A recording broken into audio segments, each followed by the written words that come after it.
नमस्कार दोस्तों, take ITI में आपका फिर से स्वागत है। पिछले वीडियो में हमने बात किया था दुर्घटना क्या होती है। उसी के हिसाब से अपने देखा था उसके अंदर दुर्घटना के प्रकार जो अभी भी बोर्ड पे लिखे हुए हैं। जो लोग उस समय वंचित रह गए थे वो अभी देख सकते हैं या पिछले वीडियो में जाके देख सकते हैं। ये टॉपिक 1 था उसका। अब हम पढ़ेंगे टॉपिक 2 दुर्घटना के कारण, क्योंकि ये तो है कि दुर्घटना बिना किसी उसके नहीं होती, कुछ कोई ना कोई कारण उसके पीछे होते ही होते हैं। चाहे हम आम जीवन की बात कर लें या चाहे हम शॉप फ्लोर के जीवन की बात कर लें जहाँ पर आप लोग जाने वाले हो, या आगे जाके आप किसी न किसी कंपनी या संगठन से जुड़ोगे जिसमें आपको विभिन्न प्रकार के कार्य करने पड़ेंगे अपनी अपनी ट्रेड के हिसाब से। तो वहाँ आपको कारण जानना ज़रूरी है। सभी ट्रेडों के हिसाब से अलग अलग कारण होते हैं, लेकिन नियमावली वही है। जहाँ से हम शुरू करते हैं वहीं से हम ख़त्म भी करते हैं। बेसिक बात यहाँ पर ये है कि हर चीज़ को हर जगहों पर देखना ज़रूरी है। कुल मिला के बात ये है कि कारण जो होते हैं जनरली सभी चीज़ों के एक जैसे ही होते हैं, चाहे वो ट्रेड कोई सी भी यूज़ कर रहे हैं या किसी भी ट्रेड से बिलोंग कर रहे हैं।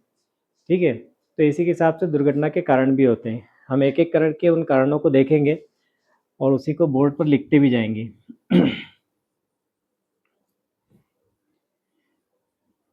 ज़्यादातर मामलों में ऐसा है कि कार्य जब किया जाता है तो उसकी एक रूपरेखा होती है और उसी के हिसाब से हमको चलना होता है। चाहे आप फिटर ट्रेड से हो, चाहे आप वेल्डर से हो, चाहे आप इलेक्ट्रिशियन से हो, चाहे मशीनिस्ट से हो, चाहे टर्नर से हो, या चाहे किसी भी ट्रेड से हो। हर ट्रेड के हिसाब से आपको उचित स्थितियाँ रखनी पड़ती है या फिर उचित पहनावा रखना पड़ता है। आपकी जो कार्यशैली है उसके अकॉर्डिंग आपकी ड्रेसिंग सेंस होना चाहिए। कुल मिला के बात ये है। तो पहला जो दुर्घटना का कारण है वो गलत स्थितियाँ ही होती है।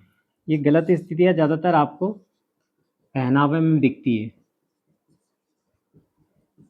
अपॉन पहनावा, ड्रेसिंग सेंस, आपने किस तरह के वेशभूषा पहनी है। साथ ही इसमें हर वो सेफ्टी इंस्ट्रूमेंट जो आप लोग धारण करते हैं अपने ऊपर, जैसे गॉगल्स हो गया, मास्क हो गया, हैंड ग्लव्स हो गए, शूज़ हो गए, हेलमेट हो गए, है ना, या मास्क गार्ड हो गया, या फिर आपका फेस गार्ड हो गया। इस तरह की जो भी चीज़ें हैं वो कार्य के हिसाब से होना चाहिए। ऐसा नहीं होता है कि आप लेथ मशीन पर कार्य कर रहे हो और वेल्डिंग गॉगल पहन के काम करना शुरू कर दो, तो वो भी गलत है। या लेथ मशीन पर जाकर आप लंबे और ढीले कपड़ों का प्रयोग करो, या गले में गमछा वगैरह डाल के ऐसी जगहों पे काम करो जहाँ पर, है ना, जहाँ आप घूम रहा हो, या फिर आप गैंगवे में खुले सिर घूम रहे हो जबकि चीज़ें वहाँ बहुत सारी लटकी भी है जो आपको नुकसान पहुँचा सकती है। जैसे जिप क्रेन वगैरह होती है, ज़्यादातर इनके रिमोट्स वगैरह सब गैंगवे की तरफ ही लटके होते हैं। तो ये सब चीज़ों को देखते हुए अगर आप ध्यान से देखोगे तो हमारा जो पहनावा होता है वो बहुत इम्पोर्टेंट होता है किसी भी काम को करने के लिए। इवन एक बाइक की भी बात कर लें अपन, आप धोती पहन के अगर आप बाइक चलाओगे तो आप अपने आप को बहुत ज़्यादा सहज महसूस नहीं करोगे। ठीक है ना, आपको कहीं ना कहीं डिस्कम्फर्ट महसूस होगा और वो आपको नुकसान पहुंचा सकता है।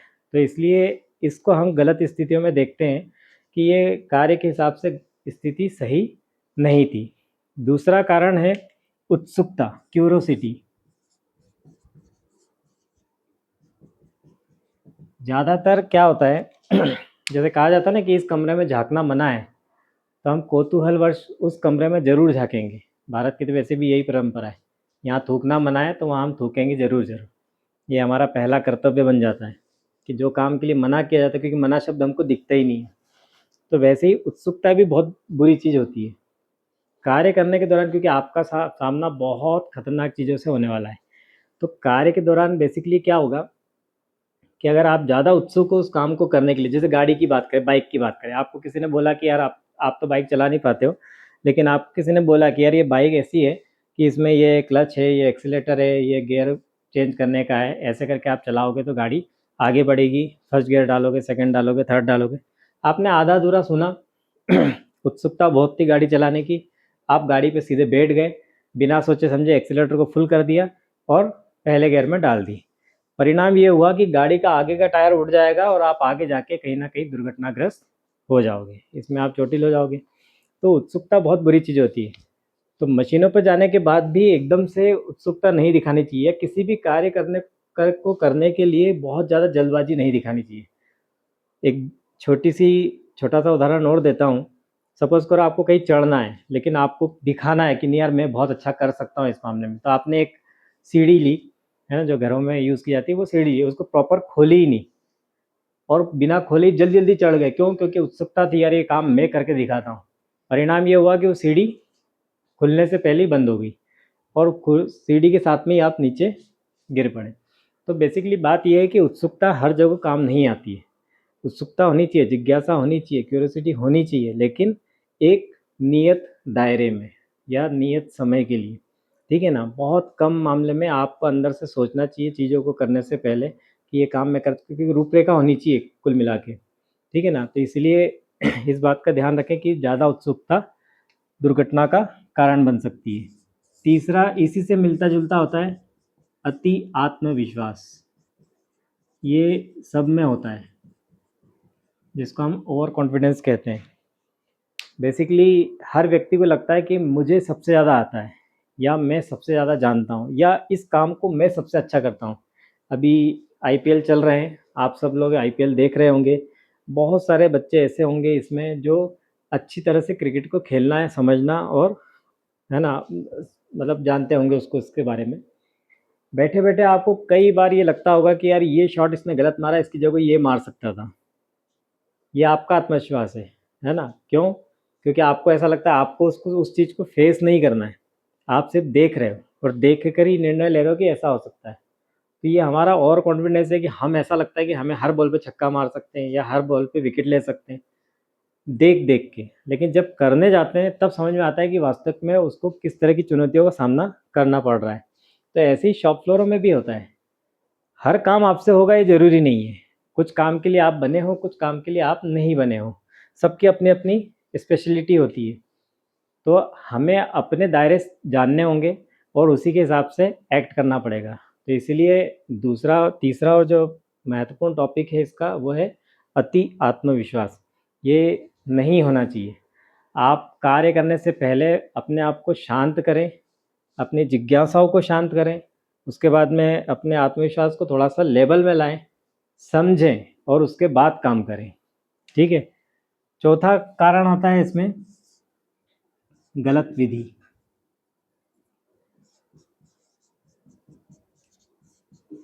या गलत विधि से तात्पर्य ये है कि जब हम कार्य करते हैं, तो कार्य करने के दौरान सबसे पहले उसकी एक रूपरेखा होनी चाहिए। अगर आपको घर में ही कोई काम करना है, तो उस काम को करने के लिए सबसे पहले आपको एक व्यवस्थित रूपरेखा बना लेनी चाहिए कि मुझे ये चीज़ें इस लेवल पे करना है। जैसे मैं बहुत नॉर्मल और घरेलू उदाहरण से समझाने का प्रयास कर रहा हूँ, क्योंकि जो चीज़ें हम लोग देखते हैं उनको ज़्यादा जल्दी सीख पाते हैं। अगर हम घर की बात करें, तो घर में जैसे आपने 2 काम करने हैं, बेसिक काम होते हैं, बहुत सिंपल से काम होते हैं। एक होता है झाड़ू लगाना और एक होता है पोछा लगाना। इसमें से क्या पहले किया जाना चाहिए? तो ज़ाहिर-सी बात है कि पहले झाड़ू लगाना चाहिए, उसके बाद में पोछा लगाना चाहिए। लेकिन अगर आप सोचो कि मेरे दिमाग में आया कि नहीं यार मैं तो पहले पोछा लगा लेता हूँ, ठीक है ना? तो ये विधि आपकी पूरी तरह से गलत हो जाएगी। क्यों? क्योंकि जब आप पोछा लगाओगे, तो होगा क्या, जो डस्ट है, वो डस्ट पार्टिकल आपके कॉर्नर्स में जाके जमा हो जाएँगे और जो कि बहुत ज़्यादा गंदे दिखेंगे सूखने के बाद। पोछा आप गीला लगाते हो, जबकि आप झाड़ू पहले लगा लेते हो, तो उससे क्या होता है कि जो मोटा-मोटा और डस्ट वाला जो फॉर्मेट होता है, वो वहाँ से साफ़ हो जाता है। बची-कुची जो महीन डस्ट होती है, वो पोछे से साफ़ होती है। तो ये गलत विधि या गलत कार्यविधि को अपनाने से ऐसा होता है। शॉप फ्लोर की दृष्टि से बात करें, तो क्या होता है कि मशीन पर जाने से पहले आप अपनी एक रूपरेखा बना लो कि मेरे को किस तरह से काम को स्टार्ट करना है, अपने आसपास के वातावरण को किस तरह से मैं देखता हूँ और उस काम को मैं किस तरह से कर सकता हूँ, ठीक है? सुविधाजनक तरीके से, सुरक्षित तरीके से, तभी आप उस काम में आगे बढ़ें। अन्यथा क्या होगा कि आपने जैसे ही काम स्टार्ट किया, तो हो सकता है कि आपका जो पहला स्टार्ट है वही गलत हो जाए और उसकी वजह से होगा क्या कि आप एक्सीडेंट के शिकार होंगे और कुछ ना कुछ नुकसान आपको उठाना पड़ सकता है। तो इसलिए कभी भी कार्य करने से पहले सही विधियों का चयन करना चाहिए, सही रूपरेखाएँ देख लेनी चाहिए, सभी तरह की चीज़ों को अच्छे से परख लेना चाहिए, उसके बाद ही काम को स्टार्ट करना चाहिए। 5वां अगला पॉइंट आता है आपका मशीन से रिलेटेड है। मशीनें एवं टूलों की व्यवस्था। अगर हमारे पास में कार्य के हिसाब से टूल नहीं है तो उस कार्य को करने का कोई मीनिंग नहीं बनता है। जैसे हम मशीनिस्ट हैं, मान लो सपोज करो, और आपको मशीनों पे काम करना है। मशीनों पे सबसे पहली जो ज़रूरत है वो है मशीन की। आपकी मशीन सबसे इम्पोर्टेंट पार्ट करता है आपके जॉब को बनाने के लिए। इसीलिए यहाँ पर सबसे ज़रूरी और अहम चीज़ है कि आपकी मशीन बिल्कुल सही हो। इसको हम बाहर के उदाहरण से देखते हैं कि अगर मान लो आपका काम बिना गाड़ी के नहीं चलता। आजकल ऐसा हो गया है कि घर के 10 कदम दूर जाके भी दूध लाना है तो बाइक लेके ही जाएंगे, है ना। लेकिन यहाँ ये है कि वो बाइक आपके लिए एक महत्वपूर्ण अंग हो गया है। तो अगर हम उस बाइक का रेगुलर प्रयोग कर रहे हैं और उसका हम बहुत सारे अहम कामों में यूज़ कर रहे हैं तो ज़रूरी ये भी है कि सुबह शाम उस बाइक की देखभाल हमको करनी चाहिए।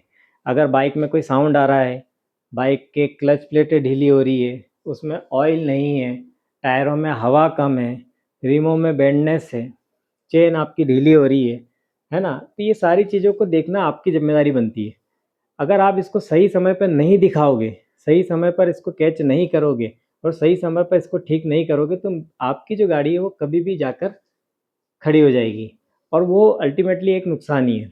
और हो सकता है कि इसी वजह से आपको एक्सीडेंट का सामना भी करना पड़े। शॉप फ्लोर में इसी बात को हम लेकर आते हैं कि हमारा सारा काम मशीनों से होता है। जब काम हमारा मशीनों से होता है तो मशीनों की देखभाल करना भी हमारा प्रथम दायित्व होता है। तो कार्य को स्टार्ट करने से पहले उस मशीन को पहले अच्छी तरह से जांच और परख लेना चाहिए कि वो मशीन के सारे पार्ट कल पुर्जे अच्छी तरह से वर्क कर रहे हैं अथवा नहीं कर रहे हैं, या वो कहीं साउंड बना रहे हैं या नहीं बना रहे हैं। तो इन सब बातों को ध्यान में रखकर ही मशीनों से कार्य लेना शुरू करना चाहिए। सेकेंडरी है उस पर यूज़ होने वाले टूल्स। अगर टूल्स के एंगल सही नहीं है, टूल्स के पॉइंट ख़राब हो गए हैं, है ना, या टूल टूटा हुआ ही है पूरी तरह से, फिर भी हम ये सोच रहे हैं कि नहीं यार मैं तो जल्दी जॉब बना लूँ और किसी तरह से काम को निपटा लूँ, तो हो सकता है कि वो जॉब भी ख़राब हो और उससे एक बड़ा दुर्घटना आपको झेलनी पड़ सकती है। तो इसीलिए एक्सीडेंट का एक महत्वपूर्ण कारण ये भी है कि हम मशीनों और टूलों की व्यवस्थाओं को ठीक से देखते नहीं हैं। ठीक है, तो ये देखना एक ज़रूरी चीज़ है। अगला पॉइंट आता है इसमें गार्ड। हाँ, ये मशीनों और टूलों की व्यवस्था में एक चीज़ और मैं बोल देता हूँ, क्योंकि मैंने सिर्फ मशीनिस्ट की बात की है, सभी जगह ये काम आता है। सभी जगहों से मेरा मतलब है आप चाहे फिटर से हो, चाहे आप इलेक्ट्रिशियन से हो, चाहे वेल्डिंग से हो, चाहे किसी से भी हो। अगर वेल्डिंग में भी आपको प्रॉपर करंट नहीं मिल रहा है तो भी आपका काम नहीं होगा, या इलेक्ट्रिशियन हो और आपके पास में प्रॉपर इंसुलेटेड टूल नहीं है जिसमें प्लायर, नोज प्लायर और पेचकस, टेस्टर इनकी ज़्यादा ज़रूरत पड़ती है। तो अगर ये इंसुलेटेड नहीं है और ये प्रॉपर इलेक्ट्रिक के काम के हिसाब से नहीं बने हैं तो इनका प्रयोग करना भी आपके लिए हानिकारक हो सकता है। तो इसलिए वहाँ पर भी ये सब चीज़ें लागू होती है। कुल मिला के सभी ट्रेडों में ये सब सारी चीज़ें कहीं न कहीं मिक्सचर होती है। गार्ड की हम बात कर रहे हैं, हर मशीन पर या हर कार्य करने के दौरान आपके पास में गार्ड होना चाहिए। आप फिटर हैं, तो जैसे आपको चीज़ल वगैरह चलाना है तो चिपिंग गार्ड वगैरह लगाना पड़ता है। मशीनिस्ट हैं या किसी मशीन से बिलॉन्ग करते हैं या टर्नर हैं, तो आपको हर मशीन पर एक गार्ड होता है जो प्रॉपर मेंटेनेंस करने के लिए सॉरी जो प्रॉपर वे में लगा होना चाहिए। जैसे हमारा घर होता है, घर में एक बाउंड्री होती है। ये बाउंड्री क्यों बनाई जाती है? ये बाउंड्री इसलिए बनाई जाती है ताकि आपका जो मेन डोर है उससे एक डिस्टेंस मेंटेन हो। कोई भी आए तो डायरेक्ट आपके मेन डोर को हाथ ना लगा के आपके गेट तक पहले पहुँचे। ठीक है ना? तो ये एक छोटा-सा उदाहरण है या छोटा-सा उसको आप मर्ज करके देखें कि ऐसा क्यों किया गया है। तो कोई भी चीज़ आप डायरेक्ट, है ना, गार्ड लगाने से ये होगा कि आप डायरेक्ट उस चलते हुए पुर्जे के संपर्क में ना आएँ। वहाँ से कोई चीज़ आपके ऊपर उछल कर ना आए, जैसे चिप्स निकल रही है, तो वो गार्ड से टकरा के वहीं की वहीं गिर जाएगी, आपके ऊपर नहीं आएगी या किसी और के ऊपर नहीं जाएगी। तो गार्ड भी एक बहुत ज़रूरी चीज़ है। लेकिन क्या होता है कि जब हम काम करते हैं, तो काम करने के दौरान बेसिकली ये होता है कि हम इतने मग्न हो जाते हैं कि हम ये सब चीज़ों को नेग्लेक्ट कर देते हैं, है ना? या उसको समझते ही नहीं कि चलो यार ठीक है, काम निकल जाए, बस अभी का तो हो जाए, फिर देखा जाएगा बाद में। तो ऐसा नहीं होना चाहिए, ठीक? अगला आता है इसमें साफ-सफाई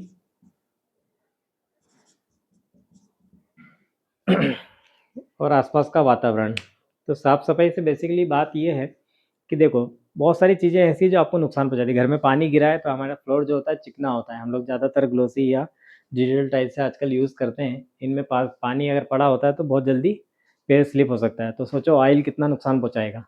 शॉप फ्लोर में ऑयल का ही काम होता है सीधा-सीधा। तो अगर आपके आसपास के एरिया में साफ़ सफाई नहीं है, तो साफ़ सफाई कराना आपका नैतिक जवाबदारी है। अब उसके बावजूद भी आप काम करने का प्रयास करेंगे तो दुर्घटनाग्रस्त होने के चांसेस पूरे-पूरे बने रहेंगे। क्यों? क्योंकि क्या होगा कि हम लोग ऑयल से सने हुए कपड़े या सीधा-सीधा ऑयल, और ज़्यादातर लोगों की आदत होती है शॉप फ्लोरों में गुटखा, बीड़ी, सिगरेट इनका प्रयोग करना, ठीक है? या ये ना भी करें मान लो, तो चलती हुई मशीनों में बहुत ज़्यादा चिंगारियाँ भी निकलती है। कई बार ये चिंगारियाँ उन्हीं कॉटन के संपर्क में आके आग पैदा कर सकती है। ऑयल गिरा होने से आपके स्लिप होने की संभावना बढ़ सकती है, ठीक है? और दूसरा, दूषित वातावरण में काम करने से भी आपको, है ना, कई बार होता है ना कि आप आसपास का माहौल बहुत गंदा है तो आपकी इच्छा ही नहीं होगी काम करने की। तो बेमन से काम करने से भी नुकसान उठाना पड़ सकता है। तो इसलिए आसपास के वातावरण को साफ रखना आपकी जवाबदारी, कम से कम अपने आसपास तो रखना ही है। आप जिस एरिया में काम करते हैं उससे 10 से 12 फीट के एरिया में आपको साफ सफाई रखना चाहिए ही चाहिए। अगला पॉइंट है हमारा इसमें, कम रुचि होना या रुचि ना होना। कई बार होता है कि हमारा काम करने का मन नहीं है, हम किसी वजह से टायर्ड हैं, त्रस्त हैं। होता है कई बार घरों की कुछ बातें ऐसी होती हैं जिनकी वजह से आदमी उस दिन कम से कम उदास होता है, या उसका मन नहीं लगता है, या उसको ऐसा लगता है कि यार आज कुछ ना करना पड़े। तो जब काम करने में रुचि ना हो तो उस काम को करना नहीं चाहिए। सेकेंडरी, कई बार ऐसा होता है कि हम किसी काम के लिए बने ही नहीं है, बस उस काम में बस फंस गए हैं किसी तरह से। तो ऐसी सिचुएशन में भी काम करना सही नहीं है।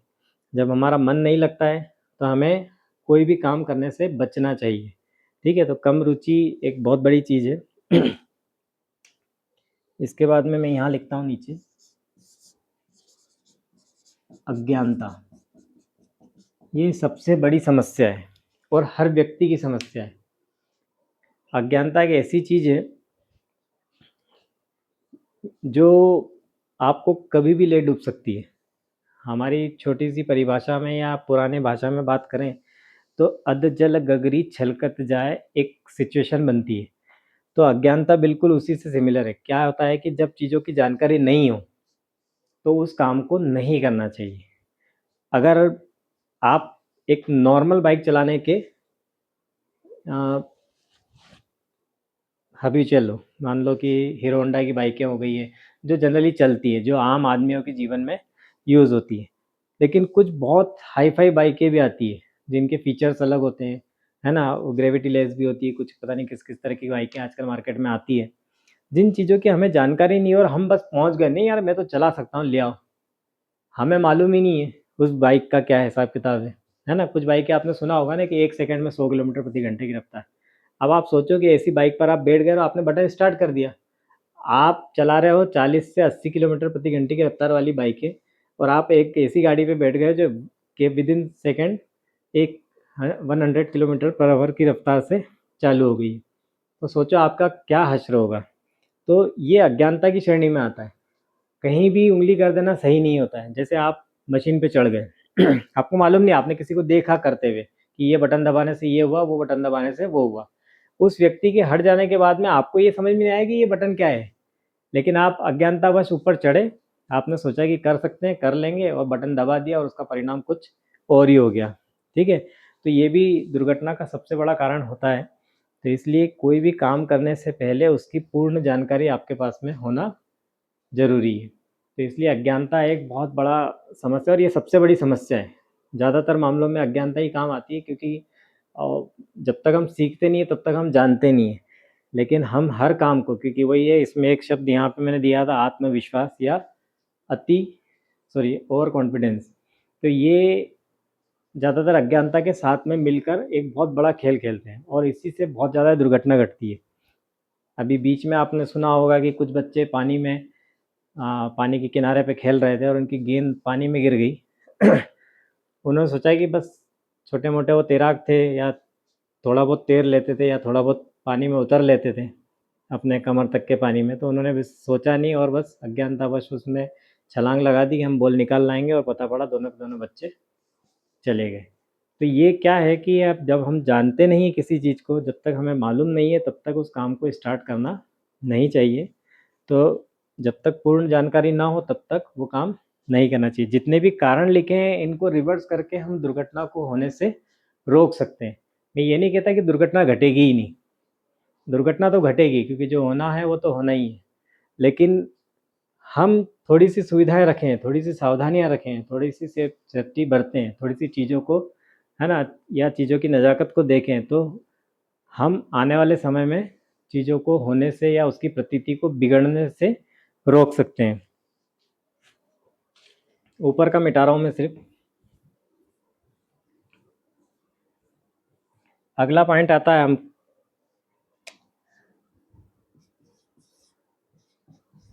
गलत इलेक्ट्रिक वायरिंग।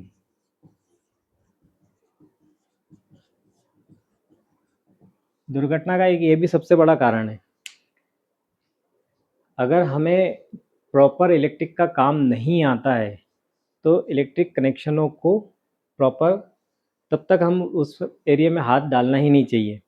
तो गलत इलेक्ट्रिक वायरिंग भी आपको बहुत ज़्यादा नुकसान पहुंचा सकती है। जैसे दिवाली और कुछ ओकेजनिया किस किसी के सॉरी दिवाली जैसे कुछ त्योहारों के लिए या न्यू ईयर के त्योहारों के लिए हम घरों में सीरीज या लाइटिंग वगैरह की व्यवस्था करते हैं। हमें प्रॉपर मालूम ही नहीं है कि किस किस तरह से कनेक्शन को ले जाना है, बावजूद इसके हम कनेक्शन कर देते हैं। कुछ कनेक्शन खुले रह जाते हैं जो बाद में चलते कार्यक्रम के दौरान आपको नुकसान पहुंचा सकते हैं, क्योंकि जब आप एक्साइटेड होते हो या खूब ज़्यादा खुश होते हो तो आप घर में डांस करना, है ना, इधर उधर चलना बिना देखे, ये होता ही है। अभी दिवाली की बात करें तो हम तो पटाखे फोड़ रहे हैं, है ना, पटाखे फोड़ते फोड़ते पता पड़ा हमारा खुले वायर पर पैर चला गया। तो ये कुछ चीज़ें ऐसी है जो बहुत हैज़ार्डियस है, करंट आपको बख्शता नहीं है, ये ध्यान रखें। ठीक है ना, आपने ऐसे बहुत सारे किस्से सुने भी होंगे, तो सब गलत वायरिंग की वजह से ही होते हैं। शॉप फ्लोर में भी ये लागू होता है। आप कहीं का कनेक्शन कहीं कर देंगे तो बूम, और फिर नुकसान उठाना पड़ सकता है बहुत ज़्यादा। ठीक है, तो ये कुछ कारण थे जो दुर्घटना को दुर्घटना को जनने के लिए या उसको पैदा करने के लिए लाज़मी होते हैं। इनको आपको रोकना है। कोशिश ये करें कि इन सब चीज़ों का विशेष ध्यान रखें। हर एक चीज़ इसमें मैं जो सबसे महत्वपूर्ण चीज़ बता रहा हूँ, क्योंकि आप लोगों को आने वाले समय में किसी न किसी शॉप फ्लोर में जाना ही होगा। तो हम जब किसी शॉप फ्लोर में प्रवेश करते हैं तो सबसे पहले उसका एंट्री और एग्ज़िट देखना चाहिए। देखने के बाद में उस एरिया का कार्यशैली को देखना चाहिए, जो पुराने लोग कर रहे हैं वो किस तरह से कर रहे हैं। बिना सोचे समझे किसी भी काम में हाथ नहीं डालना चाहिए, और कोशिश ये करें कि हमारा जो भी पहनावा हो उस कार्य के अकॉर्डिंग हो। साथ में सेफ्टी इंस्ट्रूमेंट का पूरा पूरा प्रयोग करें। आपको आईटीआई में एक चीज़ सिखाया कि नोज़ मास्क लगा लो, कान में ईयर प्लग लगा लो, सर में हेलमेट पहन लो, हाथ में ग्लव्स पहन लो, आंखों पे गॉगल लगा लो, पैरों में शूज़ पहन लो, और है ना एक एप्रन पहन लो। पर ये सब सारी चीज़ें आप एक साथ पहन के किसी मशीन पे खड़े हो जाए तो भालू लगोगे। हर चीज़ हर जगह काम नहीं आती। हर हर तरह का सेफ्टी इंस्ट्रूमेंट किसी न किसी पर्टिकुलर एरिए, पर्टिकुलर मशीन, पर्टिकुलर कार्यशैली के हिसाब से बना हुआ है, और उनका चयन वहीं करना चाहिए। जैसे वेल्डिंग गॉगल्स का प्रयोग वेल्डिंग के लिए करना चाहिए। नॉर्मल गॉगल्स का प्रयोग आपको ऐसी जगह पे करना है जहाँ पे चिप्स उड़कर आंखों की तरफ आती हो, जैसे ग्राइंडिंग वगैरह हो गया आपका। ठीक है, ढीले ग्लव्स पहन के ग्राइंडिंग पर काम नहीं करना चाहिए। कट रेजिस्टेंस के ग्लव्स आते हैं जो बिल्कुल परफेक्ट हाथों में फिट होते हैं, उन्हीं को पहन के ग्लव्स का ग्राइंडिंग पे प्रयोग करना चाहिए। अदरवाइज ग्राइंडिंग पे जो नॉर्मल फ्री साइज़ के जो ग्लव्स आते हैं कॉटन के, वो कभी पहन के काम नहीं करना चाहिए, क्योंकि आपके सेंस ख़त्म हो जाते हैं उसमें। हम कोई भी चीज़ सेंस से करते हैं या स्पर्श से करते हैं, अगर हाथों को टच करेंगे तो हमें फील होगा हमने किसी चीज़ को टच किया है। अगर आप फ्री साइज़ के ग्लव्स पहन लेंगे तो उसके आगे के जो पोर होते हैं वो, है ना, सेंसलेस होते हैं। आप ग्राइंडिंग करते समय ग्राइंडिंग के एब्रेसिव में उन आपका ग्लव्स उसमें फंस सकता है और आपकी उंगलियां कट सकती है। ठीक है, तो इसलिए ध्यान रखें कि जो भी आप काम कर रहे हैं पहले देख लें कि उस पर कौन कौन से सेफ्टी इंस्ट्रूमेंट आपको लगेंगे, और इसके हिसाब से कौन कौन सी चीज़ें आपको वियर करनी है, पहननी है। ठीक है, तो इस तरह से ध्यान रखकर हम दुर्घटनाओं को होने से रोक सकते हैं या कम कर सकते हैं। तो ये हमारा आज का सेकंड टॉपिक था, जिसको हम यहीं रोक रहे हैं। थर्ड टॉपिक हम कल उठाएंगे इसमें, या अगले वीडियो में हम उठाएंगे। इसी के साथ में हम अगला वीडियो जो बनाएंगे वो एक वीडियो ये भी रहेगा अभी कि आप पढ़ने का हम एक तरीका बताएंगे, क्योंकि क्लास फ्लुएंसी में चलेगी अब आगे। तो मैं ये चाहता हूँ कि पहले हम ये समझ लें कि हमको पढ़ना कैसे है, उसी के हिसाब से हम फिर धीरे धीरे, क्योंकि अब चैप्टर बढ़ेंगे तो चीज़ें कठिन होती जाएगी। सेफ्टी वाला चैप्टर तो क्या है, हम सभी के दिमाग में ऐसा रहता है कि हमको सब कुछ आता है, जबकि ये भी बहुत डिस्क्राइब चैप्टर है। इसमें भी बहुत सारी चीज़ें हैं जानने और समझने के लिए। हम कुछ चीज़ों को देखते हैं, कुछ चीज़ों को समझते हैं और उसी से सोचते हैं कि सब कुछ हो गया है, लेकिन ऐसा नहीं है। सेफ्टी एक बड़ा चैप्टर है, इसमें बहुत सारी चीज़ें हैं। खैर, लेकिन ये चलता रहेगा आगे बहुत लंबे समय तक। अभी इसमें बहुत सारे टॉपिक्स आने बाकी हैं। हम टॉपिक वाइज ही चीज़ों को आगे बढ़ाएंगे। समय की मर्यादा रहती है इसलिए, है ना, क्योंकि लंबे लंबे वीडियो बना के उसको अपलोड करना भी बहुत मुश्किल हो जाता है। तो उन सब बातों को ध्यान में रख के हम वीडियो को बहुत बड़ा नहीं कर सकते, लेकिन हाँ, हम पर्टिकुलर टॉपिकों से चलेंगे।